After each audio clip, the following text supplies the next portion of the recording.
In this lecture, we will cover chemical bonding.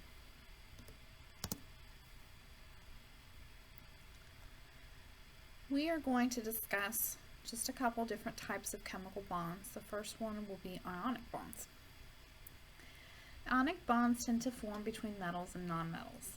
When this happens, you create ions. You have two different types of ions. We have cations, which have a positive charge, and you have anions, which have a negative charge. So cations with the positive charge, these form when the metal that's involved in the bonding loses one or more electrons. So in our example, sodium is going to be our metal. And this little electron right here, look at him, y'all, he's tiny. Okay, we are going to get rid of him. We are going to give him over to chlorine. Excuse me. Chlorine is going to be our anion, okay, our negatively charged ion. This happens when the nonmetal gains one or more electrons. So sodium has taken this one little electron and has given it to chlorine. Okay. So let's look at our numbers to start with. Sodium started with 11 protons and electrons. Chlorine started with 17 protons and electrons. Okay. So to start off with, everybody was electrically neutral. Okay, electrons and protons were the same, both sides. And then we did something, right? Then we literally moved this electron over to chlorine. Okay, so let's look at what happens. Okay, notice that we have gotten rid of an electron shell. We had three. 1, 2, 3. That third shell only had that one little electron, and we decided we'd rather just get rid of him than try to fill the rest of this shell. Okay, so that's exactly what we did. When we got rid of the electron, we got rid of the energy shell as well. There's nothing in it. We didn't need it. And you will notice 1, 2, 3, 4, 5, 6, 7, 8 electrons in our new valence shell. This sodium cation is now stable. Okay. Notice that our math has changed. Our numbers have changed. Okay. We still have 11 protons. We didn't mess with any of the protons, but we are now down to 10 electrons. So we are not a neutral atom anymore. We have one more proton than we have electrons, and so we have to show that. So you will notice that this sodium symbol now has a little positive icon in the corner to show that we have given away an electron. Our chloride anion, okay, is similar, okay, in that we had the third shell, but we needed one more little electron to become stable. Sodium helped us out with that. So now this third shell also has 8 electrons. This chloride anion is now also stable. It will not make any more bonds. Okay. But again, our numbers don't match up anymore. Okay, we still have 17 protons, but now we have 18 electrons. We have one more than we started with. So our chemical signal, or chemical symbol, excuse me, gets our little negative sign to show that we have one extra electron than normal. Okay. Now, what do these ions go on to do? They hang out next to each other. Okay. The positive sodium and the negative chloride, they are attracted to each other. They like each other. Okay. This attraction, okay, this is an ionic bond. Okay, so we have literally picked up an electron from sodium. We have given it away to chlorine. Chlorine has accepted that electron into its shell. Okay. We have denoted that we have ions now. We've got our positive sodium, we've got our negative chloride, and opposites attract, so these positive and negative ions are now attracted to each other. Okay. These ions, okay, these ionic bonds, we can dissolve these compounds into water. Okay. The anions and cations will separate a little bit into the water. They'll dissolve. Okay, so sodium chloride, that's what we've made down here. This is table salt. Everybody knows that you can dissolve salt into water. When we do that, those anions and those cations, they become electrolytes. Okay, we now call them electrolytes. Okay. So electrolytes by themselves, these are inorganic compounds. So what do we mean by inorganic? Inorganic compounds do not contain carbon-hydrogen bonds. Okay, so we said that sodium chloride was inorganic. There's a sodium and there's a chloride. There's no carbon, there's no hydrogen. It's inorganic. Okay. These ionically bonded compounds, like the sodium chloride we just showed, they will disassociate, okay, or break apart or dissolve into water, okay, thereby becoming the individual cations and anions. Some electrolytes you may already be familiar with, like the sodium and the chloride. Okay. But we also have calcium ions, potassium ions, magnesium ions, bicarbonate anions, phosphate anions. Okay. These are all important in your body. Okay, so we will throw around sodium and chloride and calcium, potassium, magnesium when we talk about different processes in our bodies. Okay.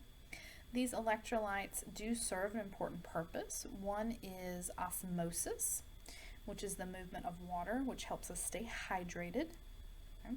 So if you have heard of electrolytes before, it was probably in the context of quote-unquote staying hydrated. So drink your Gatorade or your Powerade.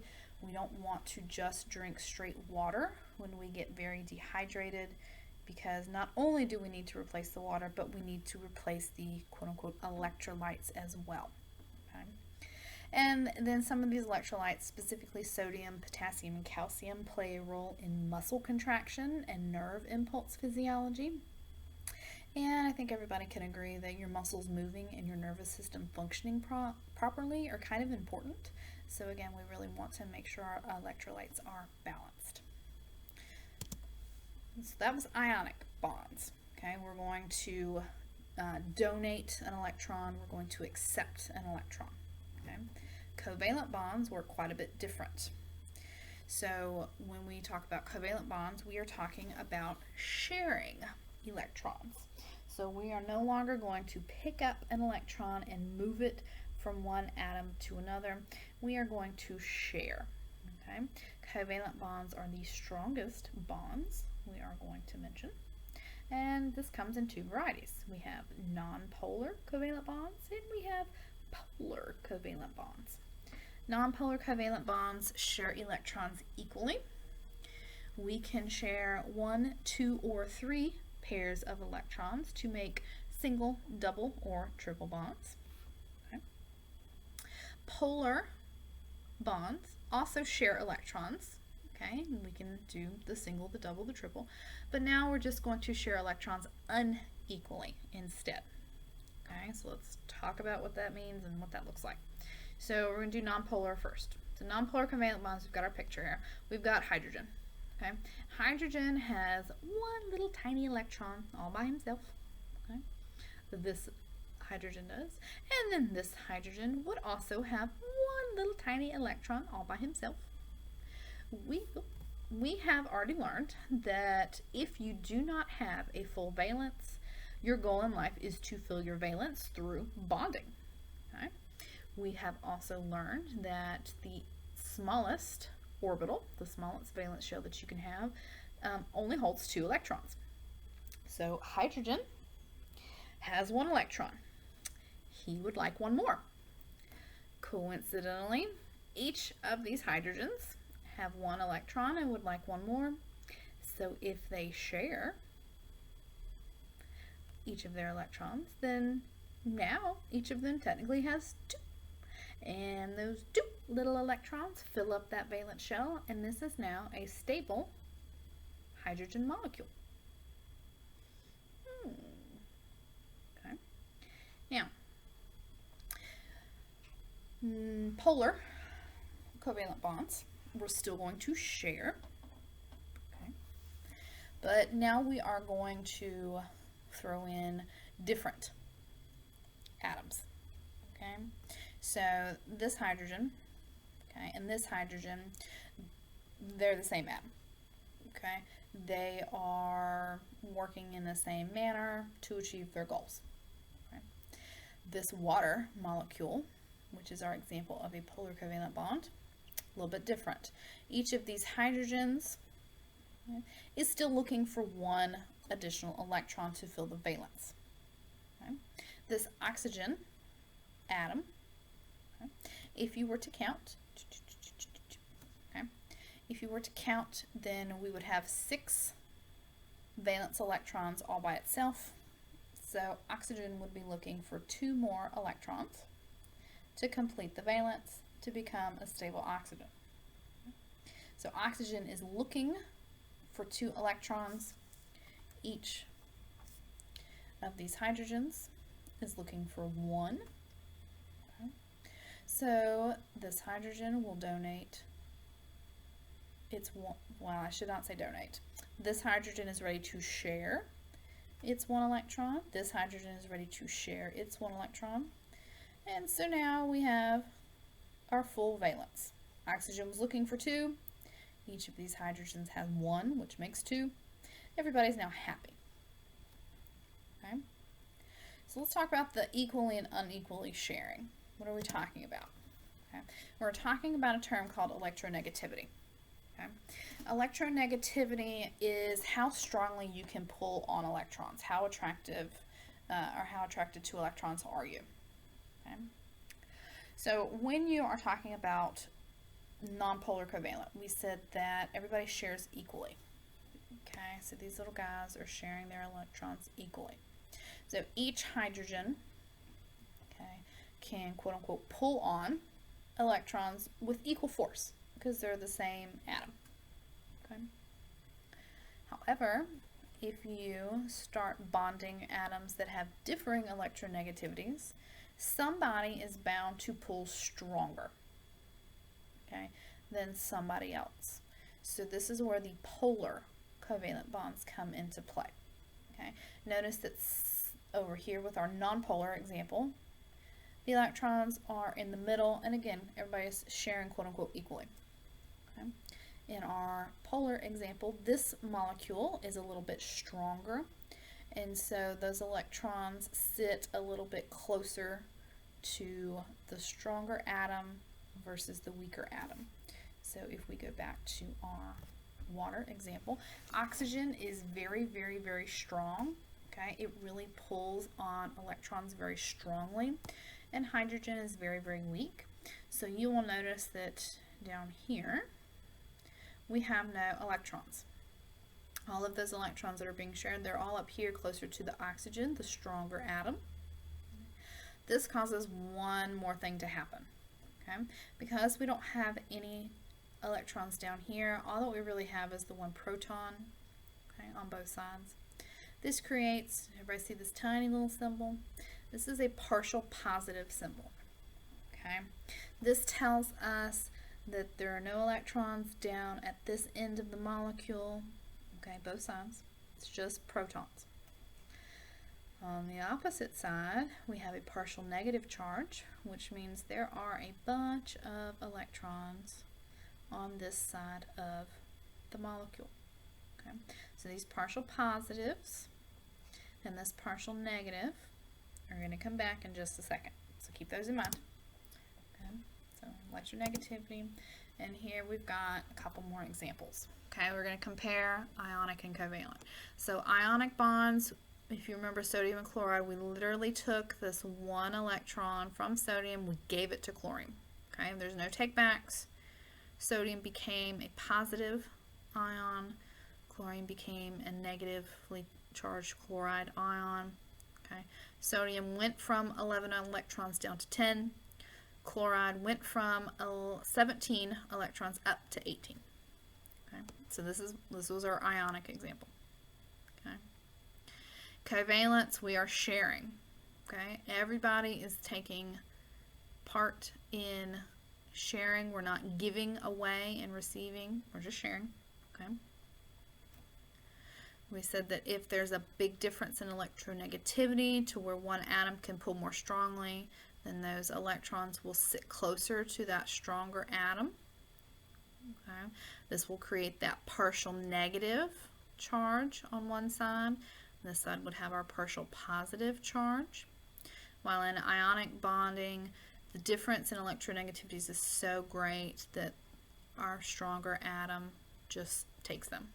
Okay, they just take our little electrons, and this guy is left with having fewer electrons than he started with. Okay. All right, our hydrogen bonds, and it's the last type of bond we're going to talk about. And you will see in our image our little positive, our partial positives and our partial negatives are back. I told you not to forget those. Okay, here's why these are important. Hydrogen bonds are weak attractions between partially positive ends and partially negative ends of a molecule. Okay? So when we talked about ionic bonds, after we moved an electron around and we created our cation and our anion, we said that the cation and the anion like to hang out next to each other. They were electrically attracted to each other. The positive and the negative like to hang around each other. It's the same here. Okay? The only difference is this is not a full negative charge. This is not a full positive charge. Okay? The little partial symbol tells us that we have not transferred electron. We're just sharing. Okay? We're sharing unequally. This is our polar bonds. But these partial positives and these partial negatives are attracted to each other. Okay? This attraction, and it is a weak attraction. It's very easy to break this bond. See how far away these guys are from each other? It's very easy to break this bond. These hydrogen bonds are the result of the partial positives, the partial negatives being attracted to each other. They just like to hang out near each other. That's all. Okay. Now, because these are weak bonds, you might not think that we find these in our bodies. Unfortunately, you would be wrong. Your DNA is actually held together with hydrogen bonds. The two individual strands of the double helix are held together with hydrogen bonds. And that might be a little scary at first because we're saying, oh, these are weak attractions. We don't want our DNA to fall apart. Okay? That's true. Each individual strand of the double helix is full of covalent bonds, those stronger bonds. But the two strands, okay, are held together with the hydrogen bonds, which are easy to break. So we can do some DNA replication, and those hydrogen bonds are also really easy to remake. So once we have made our new DNA, our two strands reattach with those hydrogen bonds. So it's really not that bad. All right, that concludes our lecture on chemical bonding. We've covered ionic bonds, polar covalent bonds, nonpolar covalent bonds, and hydrogen bonds. This is one of the more difficult concepts that we will cover, so please don't hesitate to rewatch this video or find additional resources to really master this content.